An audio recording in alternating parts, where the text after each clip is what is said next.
Hello friends, नमस्कार दोस्तों। जैसा कि आपको मालूम पड़ गया होगा कि मैं अभी कोलकाता में हूँ। मैंने एक दो दिन नहीं बताया था। मैं 3 दिन के लिए कोलकाता में मैं रुका था। गोवा से मैं कोलकाता आया और कोलकाता में मैंने 3 दिन का होटल बुक किया था। पहले दिन तो मैं रात को ही 2 बजे आया, तो कायदे में तो 2 दिन ही हुए एज़ पर एंट्री। आज मेरा लास्ट डे है। कल सुबह मैं यहाँ से जा रहा हूँ। मेरी फ़्लाइट है दमदम एयरपोर्ट, नेताजी सुभाष चंद्र बोस एयरपोर्ट जो है दमदम एयरपोर्ट, वहाँ से मेरी फ़्लाइट है। और कहाँ जा रहा हूँ वो भी आपको मालूम पड़ जाएगा। मैं ऐसा कोई सस्पेंस क्रिएट करने के लिए नहीं बताता कि छुपाता हूँ। उसका कारण क्या होता है कि 2-3 एक्सपीरियंस ऐसे हुए कि भी मैंने जैसे जब लास्ट ईयर ट्रैवलिंग शुरू की थी, सोलो ट्रैवलिंग, तो उस दौरान ऐसा हुआ था कि जैसे मैं जिस हॉस्टल में रुका हूँ और मैंने वहाँ हफ्ता भर रुकना है और मैंने बोल दिया कि मैं इस हॉस्टल में हूँ या इस होटल में हूँ, तो जनरली वहाँ पर जो आसपास कुछ कोई ना कोई ऐसे निकल आए जो मेरे वीडियो देखते थे, मेरे साथ जुड़े हुए थे, तो वो वहाँ आ गए मुझसे मिलने। और कोलकाता में मैं नहीं मिल पाया उनसे। तो जब नहीं मिल पाया तो बड़ा बुरा लगता है कि भी कोई आदमी आपके होटल के आसपास 1-2 घंटे खड़े रहा, मतलब 2-2.5 घंटे। उन्होंने कम से कम 150 कॉल किए होंगे। मेरा फ़ोन रूम में था और मैं नीचे घूम रहा था पार्क स्ट्रीट पे। तो अच्छा नहीं लगता है। तो मैंने और सोलो ट्रैवलिंग का फिर मतलब ही खत्म हो जाएगा कि अगर आप लोगों से मिलते मिलते जाओगे। तो मैंने और इस वजह से अपना एक प्राइवेसी कहो या सिक्योरिटी कहो कि भी मैं अब जैसे जब आप ये वीडियो देखोगे मैं इंडिया छोड़ चुका हूँ। ठीक है, तो ये चीज़ है। तो कलकत्ता मुझे बहुत अच्छा शहर लगा। काफ़ी पुराना शहर है, वाइब काफ़ी पुरानी शहर की आती है। लोग बहुत ही जिंदा दिल किस्म के लोग हैं। मतलब है तो महानगर ही, मुंबई दिल्ली और मद्रास की तरह, पर दिल्ली मुंबई तो नर्क है। तो चेन्नई और कोलकाता लगभग कुछ चीज़ों में सिमिलर है। कलकत्ता के लोग बहुत फूडी हैं, बहुत खाने पीने के शौकीन हैं, बहुत अच्छा खाना खाते हैं। हेल्थ कॉन्शियस थोड़े से मुझे कम दिखे, पर जिंदा दिल हैं। खाना खाना और ट्रैवलिंग करना इनको बहुत पसंद है। ये लोग ट्रैवलिंग करते हैं। ज़्यादातर कोलकाता के जो लोग हैं वो ट्रैवलिंग करते हैं, साल में 1 या 2 या जो भी करना हो, मतलब ट्रैवलिंग प्रायोरिटी रहती है इनकी। मेरी कई लोगों से बात हुई, फ्लाइट में भी मेरे साथ जो बैठे थे वो कलकत्ता के ही थे, तो उन्होंने बताया मुझे काफ़ी कुछ कलकत्ता के लोगों का माइंडसेट। और खाने पीने के तो बहुत शौकीन है। और दूसरा एक और बड़ी बात है कि ये बहुत सस्ता शहर है। मतलब यहाँ पर आप 10-15 रुपए में भी भरपेट खाना खा सकते हो, और ऐसा नहीं कि बिल्कुल ही घटिया खाना मिलेगा। तो ये मैंने लास्ट टाइम भी एक्सपीरियंस किया था। मतलब मैं पेट भर के खाना 30-35 रुपए में खा लेता था, क्योंकि मैं बहुत ज़्यादा हाई फाई खाना नहीं खाता हूँ। और फ्रूट सैलेड वगैरह, या अगर रोटी सब्जी भी खाई है मैंने, मेरे को लास्ट टाइम मैंने खाई थी जब मैं रसल स्ट्रीट पे रुका था।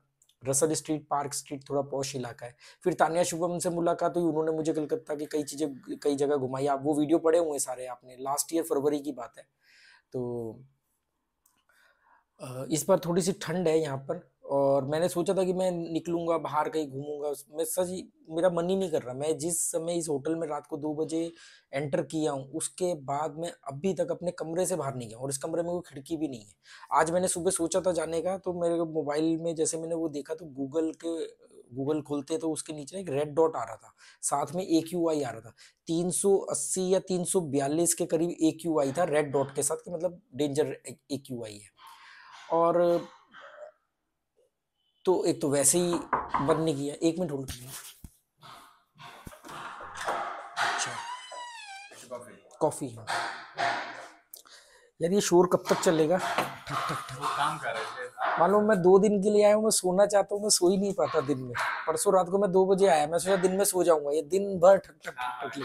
काम कर रहे हैं आज, शायद आज ही कल रहेगा दोनों। नहीं, अब तो मैं कल चले जाऊंगा सुबह, पर मैं कह रहा हूँ शोर मेरा पीछा नहीं छोड़ता है। Okay, thank you.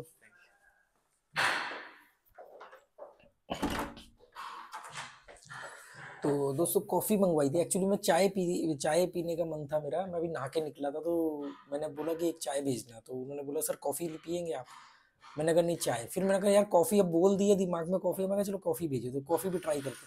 चाय बहुत अच्छी है इनकी, होटल की चाय बहुत अच्छी है। और इवन कलकत्ता में, हाँ मैं यही बात बता रहा था कि चाय बहुत जगह मिलती है। मतलब इतनी चाय मिलती है जगह जगह पे, कुल्हड़ पे, और इतनी बढ़िया चाय मिलती है। मतलब एक भी सिंगल चाय बैड एक्सपीरियंस नहीं है कि बेकार चाय।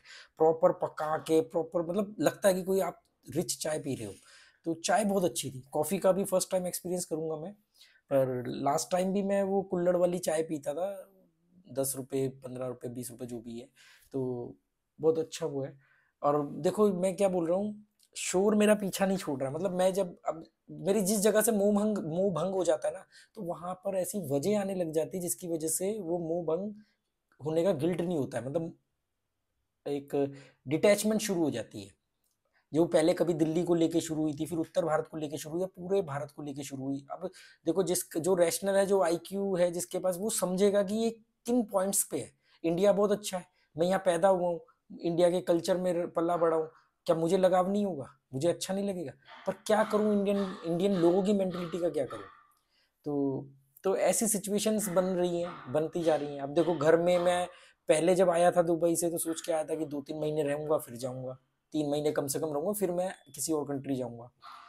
इवन फिर मैं 28 दिन में चले गया, मैं दोबारा आया, जल्दी आ गया था, 18-20 दिन में वापस आ गया। और क्योंकि वहाँ पीक सीजन था, आने की वजह क्या थी, मैं अभी भी 2 महीने रुकता, पर आने की वजह ये थी कि वो वहाँ इतना क्राउड हो गया था, वो पीक सीजन चल रहा था दुबई का, न्यू ईयर के आसपास। मुझे वहाँ नहीं जाना चाहिए था, मुझे जिस जगह जाना चाहिए था वहाँ मैं अब जा रहा हूँ। मैं पता नहीं क्यों वहाँ चले गया, क्योंकि बहुत अच्छे एक्सपीरियंस हुए थे। जब वो एक्सपीरियंस मुझे नहीं, मुझे भीड़ से प्रॉब्लम है, तो वो भीड़ मुझे बहुत ज़्यादा दिखी वहाँ पे, तो मैं वापस आ गया। वापस आया, ये सोचा 1-1.5 महीना रहूँगा फिर जाऊँगा, पर घर के ऊपर कंस्ट्रक्शन, शोर, ये सब। फिर आप लोगों ने देखा होगा, मैंने होटल चेंज किया, जब हम लोगों ने मोरजी में होटल ढूंढा, मेरी वाइफ ने, वो होटल के साथ में कंस्ट्रक्शन चल रही थी, सुबह 8 बजे वहां पर भी मजदूर आ गए, वो शोर शराबा होने लगा। अब मैंने ये होटल लिया है कोलकाता में, और मैं परसों रात को 2 बजे यहाँ पे मैंने चेक इन किया। मैंने सोचा कि मैं दोपहर में सो जाऊंगा, मतलब वैसे सोता नहीं हूँ, पर मेरी आंख लग गई। जैसे ही आंख लगी, कारपेंटर का कुछ काम चल रहा है, ये लोग अपने कुछ रूम के बेड वगैरह बनवा रहे हैं, तो बहुत बड़ा होटल नहीं है कि बाहर बनवाए या बाहर से लेके आए, तो उन्होंने वहीं बनाना शुरू कर दिया। अब दिन भर 2 दिन से ठक ठक ठक ठक चल रही है। और तो मैं कह रहा हूँ कि शोर भी मेरा पीछा नहीं छोड़ रहा, वो भी कह रहा है कि तुझे इतना खदेड़ दूंगा मैं, इंडिया के बॉर्डर तक पार करवा के छोड़ूंगा। तो देख लो, मैं क्या कर सकते हैं।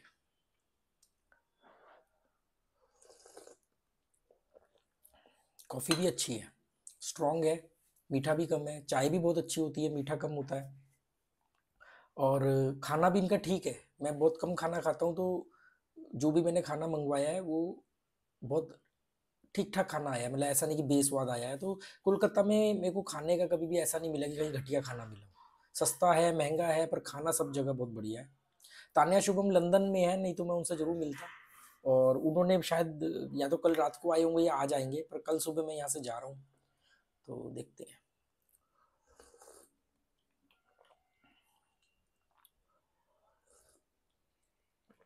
ये होटल मैंने एयरपोर्ट के 3-3.5 किलोमीटर पे ही है ये होटल। तो सुबह मैं 8-9 बजे यहाँ से निकल जाऊंगा, पास में ही एयरपोर्ट है।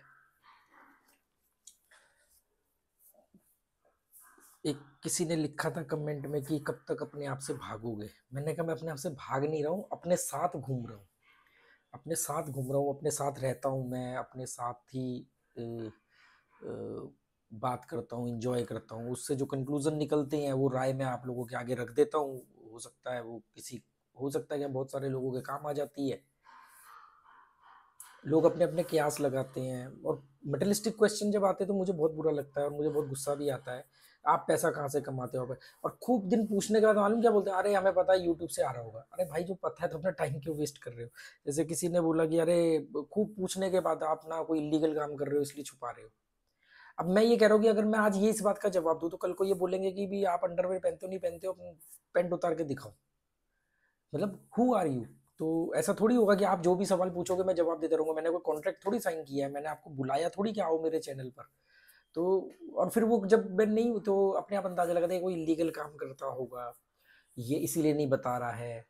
या वो कहते हैं कि आपको कोई स्पॉन्सर कर रहा है। अरे अगर आपको पता है, तो फिर अपना टाइम एनर्जी क्यों खर्च कर रहे हो? अगर आपको पता है कि किसी ने स्पॉन्सर किया, आपको पता है कि यूट्यूब से पैसा आ रहा, तो फिर क्यों सवाल पूछ रहे हो? कन्फर्मेशन बायस है, इसको बोलते हैं कन्फर्मेशन बायस। बहुत खतरनाक बीमारी है, मानसिक मेंटल डिसऑर्डर है कन्फर्मेशन बायस। कन्फर्मेशन बायस का मतलब होता है कि हम पहले एक राय बना लेते हैं, हम एक राय बना लेते हैं, वो चाहे कंडीशनिंग की वजह से बन जाए, चाहे किसी अथॉरिटिव पॉलिसी होती है ना, कि अथॉरिटिव पर्सन ने बोल दिया हमें, या हमने खुद फील कर लिया और हमने एक राय बना ली। अब हमने जो राय बना ली, हमें सारी चीजें उसी राय के अकॉर्डिंग दिखती हैं, मतलब हमें वही दिखेंगी जो उस राय को सपोर्ट कर रहा है। आपको कभी इसको नोटिस करना कि आपने अगर मान लो कोई कार खरीदने जा रहे हो और आपने व्हाइट कलर की कार खरीदनी है, तो आपको रोड पर व्हाइट कलर की कार मिलेगी। चलो व्हाइट तो कॉमन कलर है, आप कोई ऐसा कलर जो कॉमन नहीं है या कोई ऐसा ब्रांड जो कॉमन नहीं है, आपको वो ब्रांड की गाड़ियां दिखने लग जाएंगी। आप कोई मूवी देखने का प्लान कर रहे हो, कोई मूवी रिलीज हुई है, आपको हर जगह उस मूवी का ट्रेलर दिखेगा, उस मूवी के बारे में बात करता हुआ कोई दिखेगा। किसी को किसी लड़की से प्यार हो जाए या अट्रैक्शन हो जाए, प्यार व्यार तो खैर बकवास चीज है, मेन बात है कि अट्रैक्शन हो गया, तो उसको उस लड़की से रिलेटेड सारी चीजें दिखने लग जाएंगी। उसको क्या पसंद है वही चीजें उसको दिखेंगी, वो वही सब, उसका नाम उसको बार बार सुनाई देगा, ये सब चीजें होने लगी। इसको बोलते हैं कंफर्मेशन बायस। ये एक तरह की मेंटल डिसऑर्डर है, बीमारी है।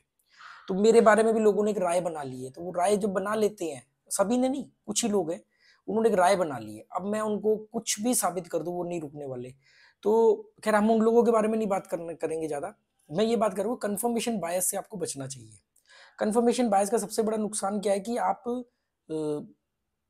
उसके अलावा या उसके काउंटर में आने वाली राय को आप लेना बंद कर देते हो। जैसे आप समझो कि कोई आदमी अपने रिलीजन में बिलीव करता है, हर आदमी करता है, हर आदमी, मैक्सिमम लोग रिलीजन को मानते हैं, सबके रिलीजन अपने अपने अलग अलग होते हैं। एक ही रिलीजन में सबके भगवान भी अलग अलग होते हैं, सबके गुरु भी अलग अलग होते हैं। बहुत सारे ऐसे लोग हैं कि रिलीजन को मानते हैं पर उसमें देवी देवताओं को नहीं मानते, किसी पर्टिकुलर गुरु को मानते हैं, है ना। ट्राइबल भी सारे हिंदू कैटेगरी में आते हैं, सनातन धर्म में आते हैं, पर उनके अपने अनुष्ठान होते हैं, अपने पूजा, अपने देवी देवता होते हैं। तो जो भी जिसको मानता है, वो उसको मानने का उसको लगता है कि पूरी दुनिया को उसी ने बनाया है, पूरी दुनिया उसी के हिसाब से चलती है, और उस दुनिया में अगर उसके मन का हो तो वो उससे कनेक्ट करता है कि देखो मेरे वाले देवी देवता ने, चाहे वो ऐसे देवी देवता हो जिसका नाम कभी किसी ने ना सुना हो, किसी गांव के अंदर कोई किसी की कुल देवी है, कि हमें क्या पता कि क्या नाम है क्या नहीं। पर उस आदमी को, उस आदमी के दृष्टिकोण से देखोगे तो उसको लगेगा उसके गांव की वो छोटी सी जगह पर बना हुआ एक छोटा सा मंदिर जिसको कुल देवी या जो भी उसका अपना मानता है, उसको लगता है पूरी दुनिया, पूरी दुनिया, पूरी दुनिया इस देवी से ही कंट्रोल हो रही है। इसे बोलते हैं कंफर्मेशन बायस। अब इसकी वजह से क्या होगा, जो और बेहतर विचार या काउंटर विचार या कोई बेहतर रिलीजन की कोई बात आ सकती है, वो नहीं आएगी उसके पास, वो एक्सेप्ट ही नहीं करेगा, वो सब खारिज कर देगा। बड़े बुजुर्गों को देखा ना, बोलते सनकी हैं, सठिया आ गए हैं 60 साल की उम्र में, क्योंकि वो इतने पक्के कंफर्मेशन बायस हो जाते हैं, उन्होंने 60 साल जो जिंदगी जी है, वो अब उस पर कैसे करेक्शन करेंगे, करेक्शन करेंगे तो इसका मतलब 60 साल आपने गलत जिए, तो वो अड़ जाते हैं। कंफर्मेशन बायस बहुत खतरनाक चीज है, इससे आपके दिमाग का खुलना बंद हो जाता है, आप दिमाग आपका ब्रॉड माइंडेड नहीं होता है, कुएं के मेंढक बन के रह जाते हो, संकुचित सोच के व्यक्ति बन के रह जाते हो। ये बहुत खतरनाक बीमारी है। आप देखो कि आप कंफर्मेशन बायस के शिकार हो कि नहीं हो। जैसे कि मेरे साथ सारी परिस्थितियां ऐसी बनती हैं कि भी मैं इंडिया में नहीं बेहतर रह पाता। मैं इंडिया को लेके सोच मेरी ये पिछले 20 साल से है। आज मेरे पास मौका है इम्प्लीमेंटेशन करने का या उसका समाधान ढूंढने का, मैं ढूंढ रहा हूँ। पर क्या मैं सिर्फ इंडिया की बुराइयां देख रहा हूँ? मैंने सिंगापुर घूमा, Philippines, Malaysia, Nepal, Sri Lanka, Laos, Thailand, Dubai, इसके बाद में मैंने पाया कि इन सबसे बेहतर है इंडिया, इन सबसे बेहतर है इंडिया। पर क्या करें इंडिया के लोग, अगर मैं कंफर्मेशन बायस हूं तो मैं कहूंगा इंडिया भी बेकार है, इंडिया के लोग भी बेकार है। नहीं, इंडिया में बहुत दम है, और ये इस बात से साबित होता है कि मैं इंडिया में पैदा हुआ हूं। जस्ट जोकिंग, मतलब इंडिया में बहुत पोटेंशियल है, नेचुरल जो भी चीजें चाहिए वो इंडिया में है, पर हम उल्टा चल रहे हैं। हमारे यहाँ के जो लोग हैं उनकी सोच वही कंफर्मेशन बायस के शिकार है, वो चाहे रिलीजन को लेके हो या किसी पेशे को लेके हो। आप देखो यूपी बिहार का बच्चा सरकारी नौकरी का सपना लेके पैदा होता है, कंफर्मेशन बायस है, उसको लगता है सरकारी नौकरी नहीं तो जीवन व्यर्थ है, आत्महत्या कर लेंगे, माँ बाप इज्जत नहीं देंगे, कोई लड़की नहीं देगा, ये हाल है। तो कंफर्मेशन बायस है गवर्नमेंट जॉब को लेके। इस वजह से जो बेहतर काबिलियत है उनके अंदर, वो और बेहतर काम कर सकते हैं। अब इसको जस्टिफाई कैसे करते हैं, नहीं नहीं अगर हम अफसर बनेंगे तो हम समाज की सेवा करेंगे। कोई समाज की सेवा करने के लिए अफसर नहीं बनता है। आप समाज की सेवा करने के लिए आपको अफसर बनने की भी जरूरत नहीं है। मुझे लोग बोलते हैं कि आप इंडिया में होटल में रहो, इससे इंडिया को वो मिलेगा ये मिलेगा। उनको लगता है जो 10 मिनट में वो देख रहे हैं वही जानते हैं। मैं बहुत सारी चीजें ऐसी करता हूँ जो मुझे लगता है कि मैं अपने कंट्रीब्यूट कर रहा हूँ सोसाइटी को, इंडिया को। 250 से ज्यादा लोगों का जुआ छुड़वाया, क्या ये मेरा कंट्रीब्यूशन नहीं है? एक थॉट लेके आया कि भी एक लोग किताबों से दूर हो रहे हैं और मोबाइल के इंटरनेट के नजदीक जा रहे हैं, तो कुछ एक ऐसा स्पेस बनाया जाए जहां पर वो इंटरनेट ना यूज करें, भले किताब ना पढ़े पर किताबों के बीच में तो रहे। और वो बनाने में मैं कामयाब रहा, रिवर फ्रंट प्रॉपर्टी सोची थी वो बना। तो ये मेरा कंट्रीब्यूशन है। मैं जो भी कमाता हूँ या जो भी कुछ आता है वो आज की डेट में सारी चीज बैंक के थ्रू है, तो इनकम टैक्स दे रहा हूँ, इनकम टैक्स दे रहा हूँ, तो ये मेरा कंट्रीब्यूशन है। मैं इस तरह की मदद में बिलीव नहीं करता कि आप किसी को खाना खिला दो, भंडारा लगा दो, लंगर लगा दो। मैं ये नहीं कह रहा ये गलत चीज है, पर मैं नहीं बिलीव करता, क्योंकि ये वन टाइम है। आज आप अगर आप किसी को खाना खिलाओगे, वो कल फिर खाने के लिए निर्भर होगा, वो क्या करोगे? अगर आप उसको एक सलाह ऐसी दे दो जिससे उसका जीवन बदल जाए, तो उसको जिंदगी भर वो खाना खिलाने की खाने के पीछे भागने की जरूरत नहीं है। इसका मतलब ये नहीं कि मैं कह रहा कि कोई भूख से मरता रह जाए, खाना मत खिलाना, खाना खिलाना, पर इस मदद को सर्वोप्रिय मत रखना कि ये सबसे बढ़िया मदद है। नहीं, सबसे बढ़िया मदद है किसी आदमी को सही उसका मार्गदर्शन करना, उसको सही रास्ता दिखाना। आप हम क्या करते हैं मदद के नाम पे? हम किसी को कोड़ियों को खाना खिला देंगे, दान कर देंगे, मंदिर में दान कर देंगे, खाना वो का कपड़ा दे देंगे, किसी को सर्दियों में निकल जाएंगे, किसी को जी ठंड में बेचारा रह रहा है तो उसको क्या आपने सारे लोगों को ठंड में देने को लोगों को दे दिया, या इससे वो सिस्टम खत्म हो गया? पर अगर हम किसी एक आदमी को भी बदल पाते हैं, जैसे मैं और मेरी वाइफ गोवा में थे, यहाँ शिफ्ट होने से पहले, गोवा शिफ्ट होने से पहले, तो मीरामार बीच पर हम लोग सुबह मॉर्निंग वॉक करने जाते थे। तो वहां पर बहुत सारे ऐसे शंख वगैरह, जब पानी उतरता है तो वो जिंदा शंख ऐसे आसपास रह जाते हैं। शंख और भी तरह के जो शेल कीड़े होते हैं, जीव होते हैं समुद्री, वो रह जाते हैं जो पानी तक नहीं पहुंच पाते हैं, और लाखों की तादाद में आपको मिलेंगे, और जो थोड़ी देर बाद धूप से मर जाते हैं। तो हम लोगों को जैसे कोई दिखता था, हम उठा के उसको पानी में डाल दिया करते थे। तो किसी ने पूछा या किसी ने कमेंट किया कि भी ये तो लाखों है, आप एक को करके क्या करोगे? बोले इससे क्या फर्क पड़ जाएगा? मैंने कहा उस एक को तो फर्क पड़ेगा। आज मेरे वीडियो पे मान लो 500 लोग देखते हैं, पर 50 बदले हैं, तो 50 को तो फर्क पड़ा ना, 450 को नहीं पड़ा। कोई बात नहीं, वो नहीं समझते, वो उनकी मर्जी है, उनका अपना तरीका है समझने का, सोचने का। कंफर्मेशन बायस से मैं कई लोगों को निकाल चुका हूँ, और आज वो लोग मुझे थैंक यू बोलते हैं, क्योंकि कंफर्मेशन बायस ना आपके जैसे घोड़े के आगे ऐसे लगा होता है ना। मैं ये भी नहीं बोल रहा आप किसी को खाना खिला रहे हो तो गलत कर रहे हो, आप किसी को कपड़ा दे रहे हो तो गलत कर रहे हो, ये बिल्कुल नहीं कह रहा हूँ। मैं ये कह रहा हूँ अगर ये वो मदद है जिसको आपको अक्सर करना पड़ेगा, उसको बार बार जरूरत पड़ेगी। पर अगर आपने उसको जीवन शैली सिखा दी, या उसके जीवन शैली में कोई खोट है, कोई गलती कर रहा है, वो उसको आपने बता दिया, तो उसको जरूरत ही नहीं किसी मंदिर मस्जिद किसी गुरुद्वारे के पास जाने की। आज मैं किसी मंदिर मस्जिद गुरुद्वारे नहीं जाता हूँ, मैंने ये चीजें सीखी, डेवलप की अपने अंदर। अब अगर आप अब धर्म के सबसे बड़ी प्रॉब्लम क्या है कि धर्म ये कहता है कि अगर आप हमसे अलग चले तो आप खत्म हो जाओगे, तो आपको रोज धर्म को मेंटेन करना पड़ेगा। जैसे मान लो मैंने किसी को कोई सलाह दी और उसने उस सलाह को समझ के जुआ छोड़ दिया, तो छूट गया उसका जुआ। या उसने कोई अपने लाइफस्टाइल में चेंजेस किया और उसकी जीवन सुधर गया, तो अब उसको दोबारा मेरे पास आने की जरूरत नहीं है, या जिससे भी उसने सलाह ली।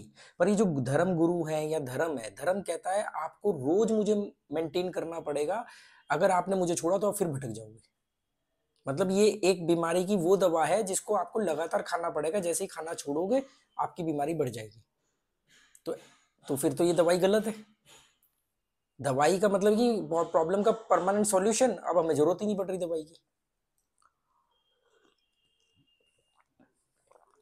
और मैं उन्हीं मुद्दों पर बात करता हूँ, उन्हीं चीजों के बारे में बात करता हूँ जो जिंदगी जी है। मैंने धर्म को 10 से 15 साल इतनी शिद्दत से माना कि आप लोग इमेजिन भी नहीं कर सकते। 3 बजे उठना, गीता पाठ करना, प्याज लहसुन नहीं खाना 10 साल तक, और एस्ट्रोलॉजी पढ़ी, ऋषि लेवल तक गया। उसके बाद में आज आकर के आपको ये बता रहा हूँ कि ये चीजें इस तरीके से वर्क नहीं करती हैं। इन चीजों में अगर आप आओगे तो आप एक बार ज्योतिष के पास चले जाओ, आपको हमेशा ज्योतिष के पास जाना पड़ेगा।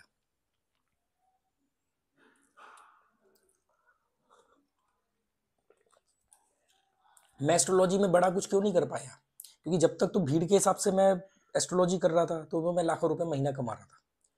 मेरा 60 रुपए पर मिनट से कंसल्टेंसी का रेट शुरू हुआ था, जो बढ़ते बढ़ते 240 रुपए या 280 रुपए तक चले गया था पर मिनट। इसमें वो 50% पैसा वो लेते थे जिस प्लेटफॉर्म पे मैं लिस्टेड था। और इंटरनेशनल कॉल दो डॉलर पर मिनट से शुरू हुई थी और $6 तक गई थी। उस पूरे पैनल में मैं अकेला ऐसा एस्ट्रोलॉजर था जिसने ये लिखा था कि अवेलेबल टाइम होता है ना कि इतने बजे से इतने बजे मिलूंगा, मैं ऑनलाइन रहूंगा। मैं 24 आवर्स था। मुझे लोगों से बात करना इतना पैशन था इसका मतलब और आपको लगता होगा नहीं नहीं पैसा कमाने के लिए 24 आवर्स करा होगा, कुछ लोगों को ऐसा लगेगा। मालूम है जब मुझे कोई अपनी बर्थ डिटेल देता था तो कुंडली सॉफ्टवेयर में मेरे पास 55,000 का सॉफ्टवेयर था, तो जो इंडिया का टॉप सॉफ्टवेयर में आता है, तो वो सॉफ्टवेयर पर कुंडली बनाने में 2 से 3 मिनट लगते हैं। मतलब पूरा प्रॉपर पढ़ना और बनाने के बाद फिर समझना भी तो पड़ेगा ना आपको, तभी तो आप उसको कुछ गाइड करोगे। तो मैं उनको बोलता था कि आप मुझे डिटेल दे दो और आप मुझे 5 मिनट बाद फोन करना, नहीं तो आपके 2-3 मिनट मीटर चलता रहेगा। वो लोग इतने हैरान होते थे कि हमने इतने लोगों को यहाँ पर कॉल किया, वो लोग हमारे को जबरदस्ती लंबी लंबी बातें कर रहे हैं, जबरदस्ती अभी होल्ड करो, अभी सिस्टम स्लो चल रहा है, अभी बन रहा है। आप कह रहे हो कि आपने डिटेल नोट कर ली है, आपने कहोगे फोन काट दो और मुझे 5 मिनट बाद कॉल करना, 5 मिनट में मैं बर्थ चार्ट पढ़ के समझ लूंगा, फिर मैं आपको गाइड कर दूंगा कि क्या आप कंसल्टेंसी होनी चाहिए, ठीक है। तो वो लोग बड़े इम्प्रेस होते थे कि यार ये मतलब ये भी एक आदमी है। आज लोगों को लगता है कि भी मैं पता नहीं क्या, जो पुरानी बातें हैं, आप लोग उस समय नहीं जुड़े थे, आप लोग अब जुड़े हो। तो ऐसा मैं करता था, तो बड़ा, क्योंकि मैं ये कह रहा हूँ कि आप अगर मेटेरियलिस्टिक हो तो आपके अंदर ये सब चीजें आएंगी कि आदमी का टाइम कैसे कंज्यूम करें, कैसे करें। उसके बावजूद भी मैं उनके अच्छे रेवेन्यू जनरेट करने वाले एस्ट्रोलॉजर्स में था। उन्होंने मुझे बुलाया एक बार हयात होटल में, गुड़गांव के पास है कोई, कि भी हम आपको, आप टॉप उसमें सिलेक्ट हुए, हम आपको वहाँ पर प्राइज देना चाहते हैं। वो मेरे अंदर का अमिताभ बच्चन जाग गया। मैंने कहा मुझे अकेले को बुला रहे हो और भी लोगों को बुलाया? उन्होंने कहा नहीं सर और भी हैं, मतलब हमने सिलेक्ट किए कुछ 2000 एस्ट्रोलॉजर में से। तो मैंने कहा नहीं मैं अकेले, जिस दिन मुझे अकेले बुला के इनवाइट करना हो ना तो बुलाना। तो मैं नहीं गया। फिर उन्होंने वो मेरे नाम से एम्बोस किया हुआ पेन और एक शील्ड और एक सर्टिफिकेट और एक कुछ की रिंग था मेरे नाम से, वो मुझे फिर भेजा। इवन उस साइड की जो ऑनर है उसने एक पिक्चर भी डायरेक्ट प्रोड्यूस की थी, व्हाट्स योर राशि, प्रियंका चोपड़ा की। तो मीना कपूर है नाम शायद उसका, जो लेडी ऑनर है उसकी। तो मुझे उनके वहाँ से मैनेजर का फ़ोन आया कि भी वो ना आपको बुला रहे हैं, कि उनका घर है न्यू फ्रेंड्स कॉलोनी में या कहाँ पे, कि भी आप आओ और उनका वास्तु वगैरह का कुछ गाइड करो। मैंने कहा मैं वास्तु नहीं, कुछ कंसल्टेंसी का। मैं कहा मैं घर नहीं जाता किसी के, उनको मिलना हो तो वो आएंगे, मतलब जहाँ लिस्ट वगैरह, सर वो ऑनर है हमारी। मैं कहा भाई तेरी ऑनर होगी ना, मेरी तो नहीं है। तुम्हारी बॉस है, मेरी थोड़ी बॉस है। तो मेरे अंदर का जो अमिताभ बच्चन है ना, जो मेरी बैकबोन है ना, वो मैं बहुत आगे, अगर मैं आज आप सारी बात छोड़ो, अगर मैं यूट्यूब पर अपनी भाषा को थोड़ा सा नकली कर दूं और जो लोग आप सुनना चाहते हो वो सुना दूं, तो आप सोचो कि मेरा चैनल 5 साल में कहाँ होता और आज कहाँ है। पर I am happy with that, मैं खुश हूँ, क्योंकि मेरे ऊपर कोई बोझ नहीं है ना। मुझे आप लोगों के साथ अच्छे शब्दों को इस्तेमाल कर लेता तो मुझे मेंटेन करना पड़ता। तो मैं खुश हूँ अपनी बदतमीजियां या बेशर्मी या मुंह फटके जो भी तरीका है मेरा, वो ठीक है। किसी को जो सोचना है सोचो। यही तो सिखा रहा हूं मैं लोगों को कि भाई, मुझसे मैं नहीं सिखा रहा हूं, आप मुझसे यही चीज सीख सकते हो कि भाड़ में जाओ। ये एटीट्यूड होना चाहिए आपका। भाई आप अगर सहमत नहीं हो तो ये आपकी प्रॉब्लम है, आप अगर नहीं कदर कर रहे हो तो ये आपकी प्रॉब्लम है।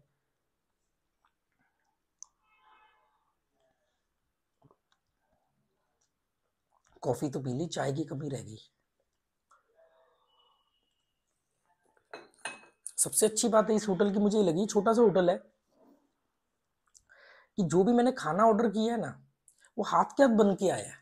चाय हाथ के हाथ बन के आई है, खाना बन गया। कल मैंने स्टीम राइस मंगवाए थे, तो वो उसी टाइम वो स्टीम राइस बना करके मेरे को दिए। चलो ऐसे ही बैठा था, मुझे लगा आप लोगों के साथ में एक वीडियो बनाते हैं, फिर कल सुबह मैं यहाँ से चले जाऊँगा तो कलकत्ता। मेरा मन ही नहीं किया बाहर जाने का। अभी अभी मैं सोच रहा हूँ कि मैं जाऊँ बाहर थोड़ा सा, ऐसी सड़क पे क्या करूँगा, सड़क पे जाऊँगा, घूमूंगा, टहलूंगा, आऊँगा, 2 4 10 लोगों को देखूंगा। क्या मतलब, मैं मेरे पास पर्पस नहीं है ना। आप लोग बोलते हो कई बार कि भाई आप होटल के का कमरा लेकर के, मतलब देखो मैं अगर मान लो कि मैं सच में कोई नौकरी कर रहा हूँ दुबई में या कोई बिजनेस कर रहा हूँ, मैं वहां पर कोई फ्लैट लेके किराए पे रहूँ तो बहुत अच्छा है। अब मैं वहां पर फ्लैट लेकर के साल भर का एग्रीमेंट करके करने की बजाय, मेरे को जितने भी दिन रहने का मन करता है मैं होटल में रहता हूँ। मुझे ना तो बाहर जाना है, ना मुझे शॉपिंग का शौक है, ना मुझे कोई महंगे कपड़े, कोई मॉन्यूमेंट्स देखने का मुझे नहीं है शौक।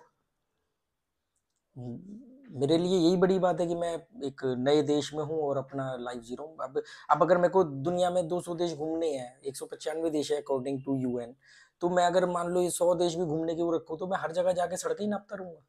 अब मेरा घर ही होटल हो गया है, तो क्या जब हम घर पे होते तो क्या रोज बाहर जाते हैं? मैं गोवा में मैं रहता हूँ, गोवा में रहते हुए पिछले 1 सवा साल से मैं बीच नहीं गया। 1 सवा साल हो गया मैं बीच ही नहीं गया।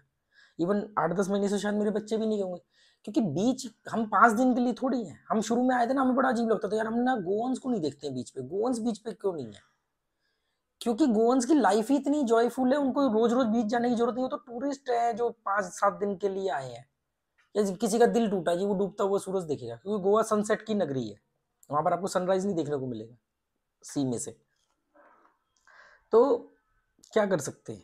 तो हम नहीं जाते। अभी मैं यहाँ पर, अब मैं खुश हूँ। अब मैं इसलिए कि मैं जबरदस्ती बर्डन ले लूँ कि मैं 3 दिन के लिए मैं कोलकाता में हूँ, तो मुझे कोलकाता में, मेरे को भी किसी ने, मैंने वो डाला था फेसबुक पे, पोस्ट डाल दी थी मैंने, वो होता ना कि कोलकाता, गोवा टू कोलकाता। तो मुझे मेरे किसी का फ्रेंड का फोन आया, उसने बोला, कह रहा अच्छा कलकत्ता तो मैं बहुत बार गया हूँ, मैं वहाँ काफी रहा हूँ, आप कहाँ पे हो? मैंने कहा इस जगह पे हूँ। अच्छा उस जगह जाके वो देख लेना, वहां जाके वो देख लेना, वहां जा करके वो भी देख लेना, वहां जाना, वहां बहुत अच्छा सब कुछ होता है। मैंने कहा ठीक है, okay, thank you, thanks for your valuable suggestion. क्या करूँ अब इसको शायद दुनिया की नजर में बोरिंग कहा जाता हूँ। अब मुझे बड़ा अच्छा लग रहा है कि मैं यहाँ बैठ करके एक बात कर रहा हूँ, अपने मन में जो भी थॉट्स चल रहे हैं मैंने शेयर कर दिया आप लोगों के साथ, और कहीं पर लोग इसको देखेंगे, किसी को फायदा भी होगा। तो एक बार अपने अंदर झांकना जरूर कि कहीं आप कंफर्मेशन बायस के शिकार तो नहीं हो। जितने भी लोग न्यूज चैनल देखते हैं वो सब कंफर्मेशन बायस के शिकार है। चाहे वो पक्ष में देखे सरकार के, चाहे वो विपक्ष की न्यूज देखें, मतलब सरकार के अपोजिट की भी न्यूज देखें, वो लोग भी कंफर्मेशन बायस है। और जो पक्ष में देख रहे हैं वो भी कंफर्मेशन बायस है, क्योंकि उन दोनों ने ही एक अपनी राय बना ली, उनको वैसी ही न्यूज पसंद आएगी और वैसी ही न्यूज उनको देखने को मिलेगी। चलो ओके दोस्तों, गुड बाय, थैंक यू।